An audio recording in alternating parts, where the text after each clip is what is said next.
Bonjour à tous, ici Amélie. Merci d'être sur ma chaîne dédiée à l'économie domestique et à la propreté. On va plonger directement dans le sujet, alors restez avec moi.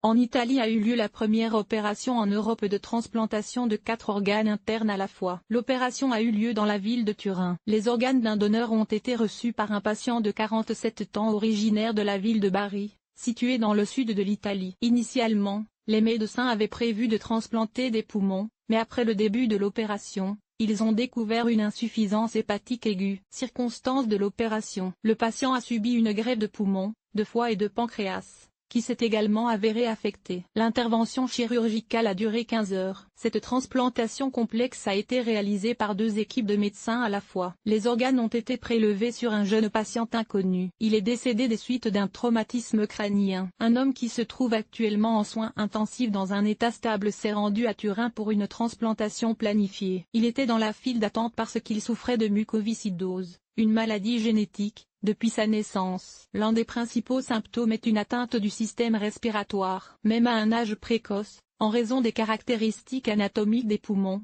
une pneumonie se développe, qui se transforme en une forme chronique. Avec le temps, une maladie prolongée conduit à une insuffisance pulmonaire. Les patients atteints de mucoviscidose sont tourmentés par des crises de toux et d'étouffement. Si la transplantation n'est pas effectuée à temps, la mort est possible. Le foie et le pancréas étaient probablement dans un état critique, car le patient était en attente d'une transplantation depuis trop longtemps. Il convient de noter que le patient a été envoyé sur la table d'opération précisément parce que son état s'était soudainement aggravé, en raison d'une insuffisance pulmonaire et qu'il y avait un risque d'issue fatale. Cet événement important dans le monde de la médecine a été rapporté par la chaîne de télévision News 24. La date exacte de l'opération n'est pas précisée, mais on sait qu'elle a eu lieu entre le 7 et le 12 octobre de cette année. Lire aussi. Toutes les langues ont un aspect différent. Elles sont brillantes, géographiques, tachetées de sillons plus ou moins profonds et l'Italie est l'un des leaders en matière de transplantation. Il n'est pas surprenant que cette opération record ait été réalisée pour la première fois en Italie,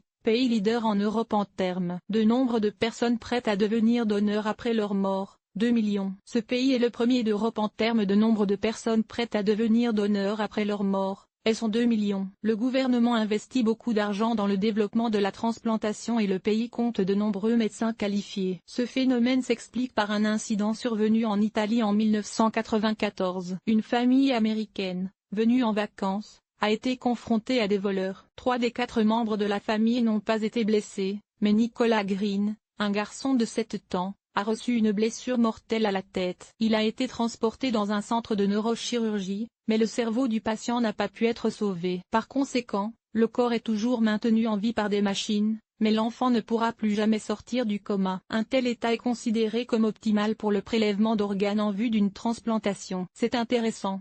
Les parents ont pris la décision de donner les organes de Nicolas en vue d'une transplantation. 5 patients ont reçu des organes internes et 2 autres des cornées. L'événement a eu un tel impact sur le public que l'Italie est devenue, en moins de 20 ans, presque le premier pays en matière de transplantation. Lire aussi. Un problème fréquent se pose lorsque les patients sont opérés si tôt, directement le jour de leur admission à l'hôpital. Ce faisant, le problème est le suivant. Les patients sont opérés directement le jour de leur admission à l'hôpital. État actuel du patient.